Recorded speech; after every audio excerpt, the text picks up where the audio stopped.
Good morning mga kalaro. Narito na naman tayo para maglaro tayo sa ating tanghalian. At ang ating menu ngayon ay medyo simple lang. Ito mayroon tayong pork liver. Ayan. Ito ating pork liver, mga ating taga-tiktoker, mga nanonood sa TikTok. Ayan. Gagawin natin tong liver steak. Ayan, liver steak. At paparisa natin siya ng gulay na malunggay. Ito. Ating malunggay, ayan, marami sa bakuran lang ito, lalo-lalo na pag may sarili kayong mga bakuran, dali lang tumubo ng malunggay. At sasahugan natin ng daing na tangigi. Hindi basta-basta yung pansahog natin, no? First class yung pansahog natin, tangigi. Hindi basta-basta itong isda na ito. Ay nagtinda kahapon dyan sa ay bintahan ako ng tangiging daing kasi nakita ko marami akong malunggay. Okay. Ito ay gata na malunggay na may daing na tangigi. Okay. Yung ating liver stick, ang ilalagay natin ay kalamansi. Ito, ginagayat kong kalamansi. Kunin natin yung kalamansi juice at yan ang pang-aasim natin sa kanya. At may kaunting soy sauce. Mamaya-maya ha, makikita natin. Pipigain muna natin itong kalamansi. Oo. Ayan.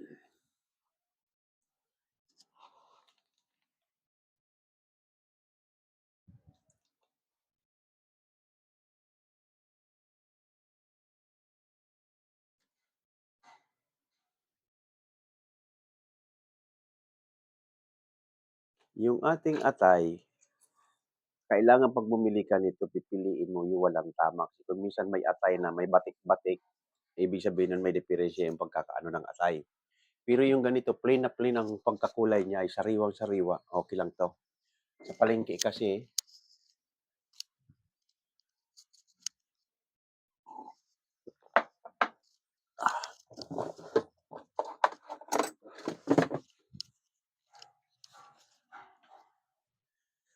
okay, tatayo tayo at hindi natin magagayat ng hindi naman tayo makikita ni TikTok.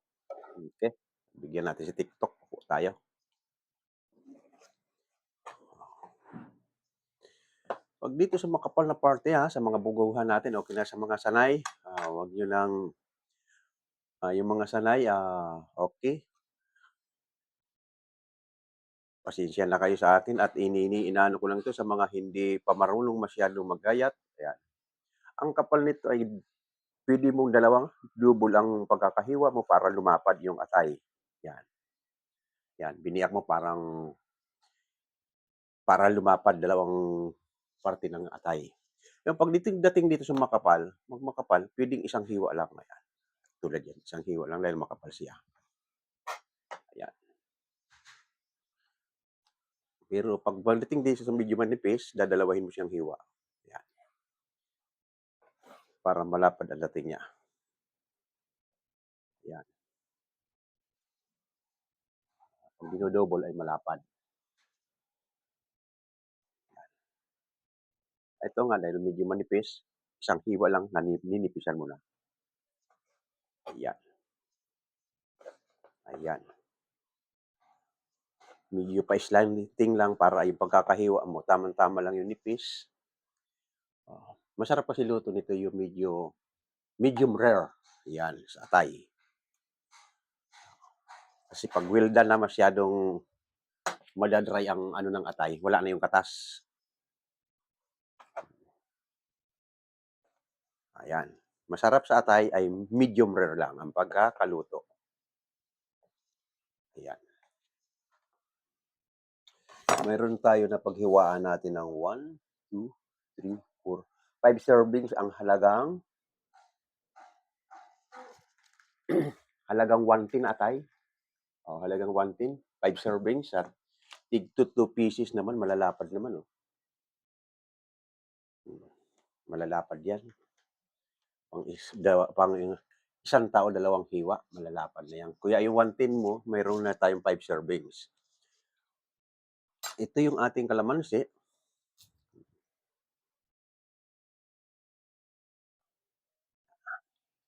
Lagay natin sa medyo malalim at aapaw.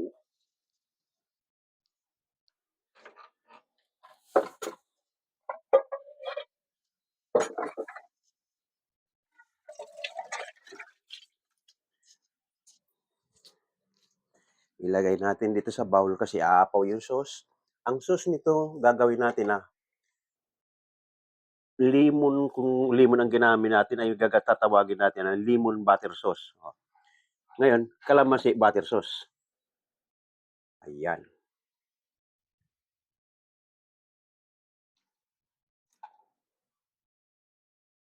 Ayan. At lalagyan natin siya ng soy sauce. Hindi na tayo nakikita ni TikTok. Upo lang ulit tayo. Lalagyan natin ng tuyo na 1, 2, 3. Halos 4 kasi umapaw. 4 na kutsara. 5 servings. Ang ginagamit natin lagi ay Silver Swan soy sauce.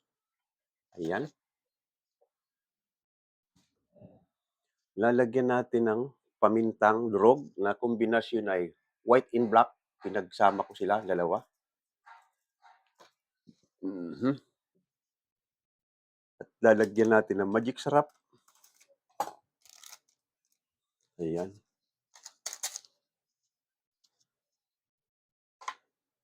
No salt. Kasi yung tuyo. No salt na yan. Yung tuyo, baka umalat na. Lagyan natin ng kaunting liquid seasoning. 1, 2, 3, 4. 4 na patak lang. Ay, ito na. Ito na, nakamarinate yung ating atay. Ayan, nakamarinate. Kahit na 15 minutes. Okay.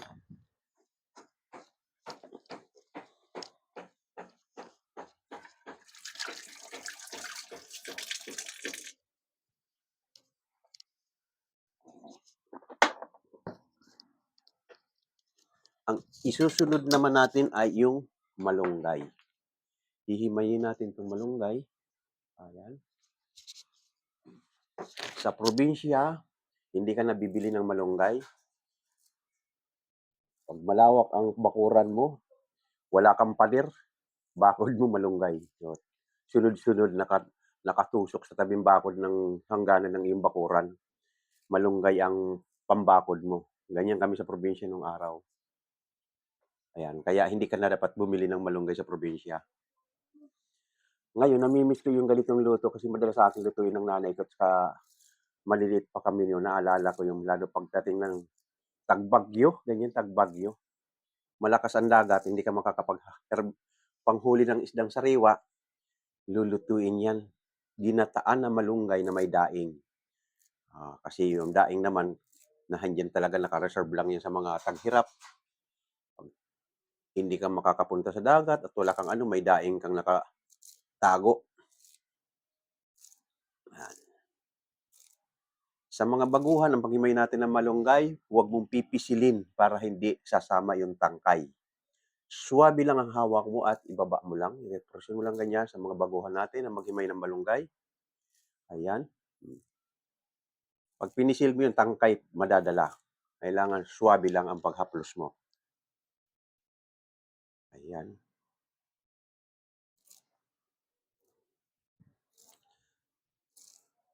Ang style nitong daing ang lahok, hindi style kinunot na dry. May kaunting sabaw ito. Yung nyug niya mismo. Ginagawa namin ito, yung pangalawang gata, yun ang pinakasabaw niya. Hindi na patutoy. Yung pagdaing.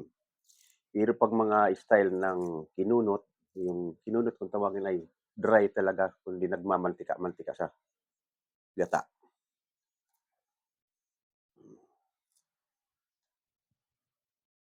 Ayan. Sa ating mga taga-subaybay dyan sa TikTok or sa YouTube, okay, ilang araw na lang, 21 ngayon, ay Pasko na. Pwede tayong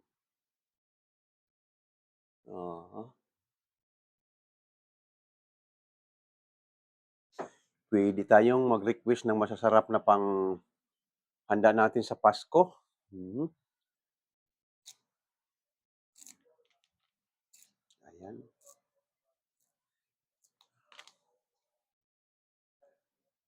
Akala ko kaunti lang yung malunggay na yun, oh, isang kumpol. Eh,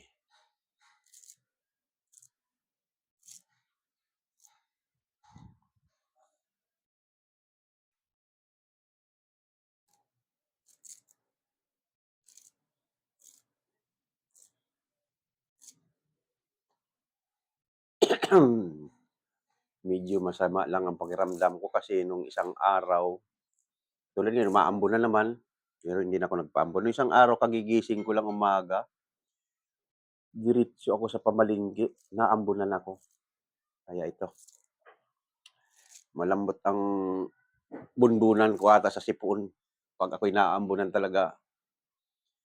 Pero kinontra ko na siya kahapon, nakailang beses na akong kasi hindi na sipunan na ano, bale inuubo-ubo na ako, kinontra ko na ng Sulmox.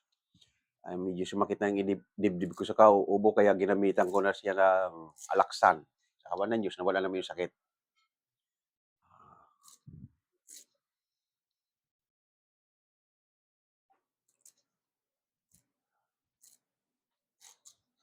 Ayan,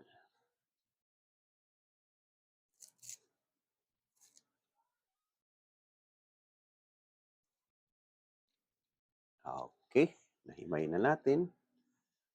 Ang susunod naman natin na prepare ay ang ating ayan,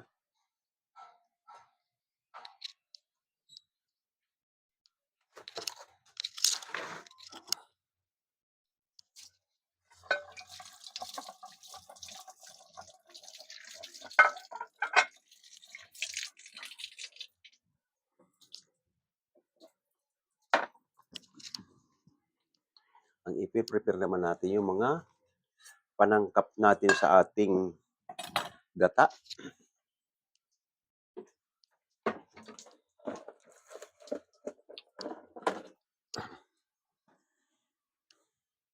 Yung ating liver steak, mayroon tayong fresh onion rings na tataping sa ibabaw.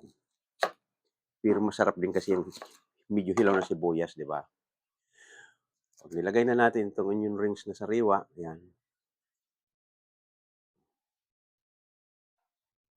Mamaya pagluto na siya, tataping lang natin siya. Ayan, nilagay ko na sa liver. Tataping lang natin siyang, ayan. Ito naman yung gagamitin natin sa gata.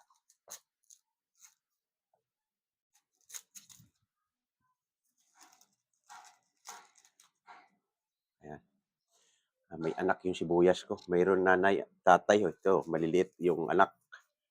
Nakabili ako ng maliliit na sibuyas. Kung hindi ko naman gagamitin, mabubulok lang ito. Kaya bumili ako ng malaki, tapos may maliliit na sibuyas.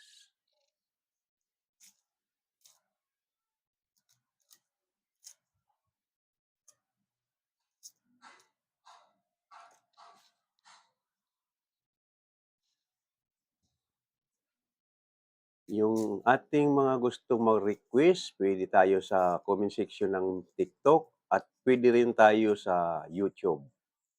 Oh, binabasa ko naman yung mga comment nyo, kaya nakikita ko rin.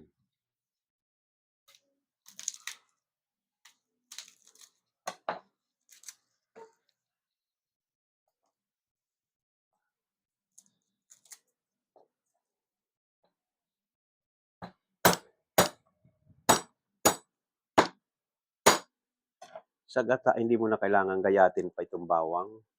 Buo ko lang nilalagay ito basta pinitpit mo. Lasa lang naman ang kailangan natin mapunta sa gata. At hindi mo naman ipiprito ito. Sasama mo lang ito sa gata. Ayan.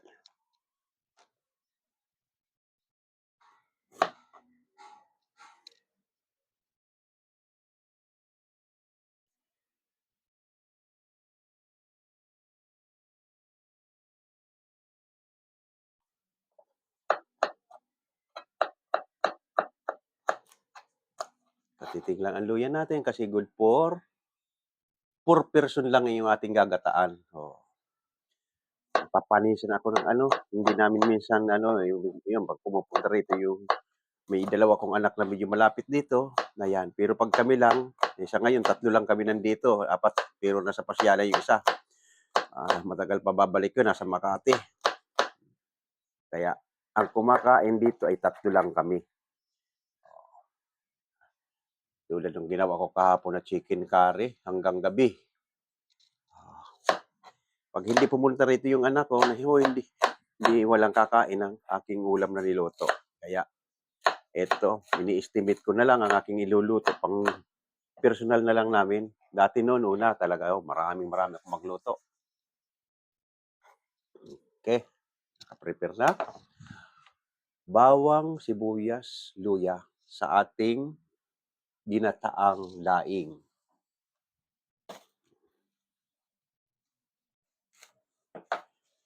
Yung ating tangigi naman, ang kukunin natin ay may buto. Ayan.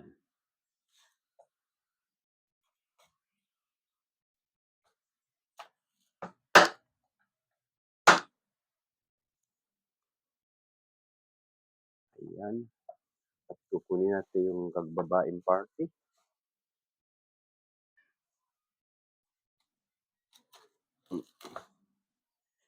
Alam niyo naman ang presyong ng ating tangigi. Pag fresh ito, alam niyo naman ang presyo ng ating tangigi. Ito, pero maliit lang ito nabili natin.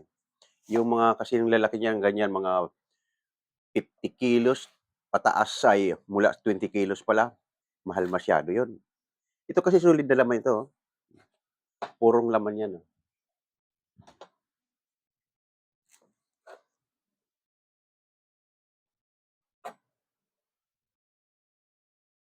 Ayan. 3, 4, 5, 6, 7 hiwa ang isasahok natin sa ating malunggay. Yan. Ayan.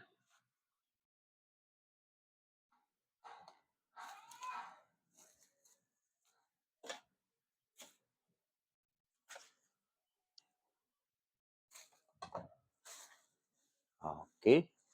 Maya-maya punta tayo sa kusina. Sandali muna, titingnan muna natin yung ating mga viewers.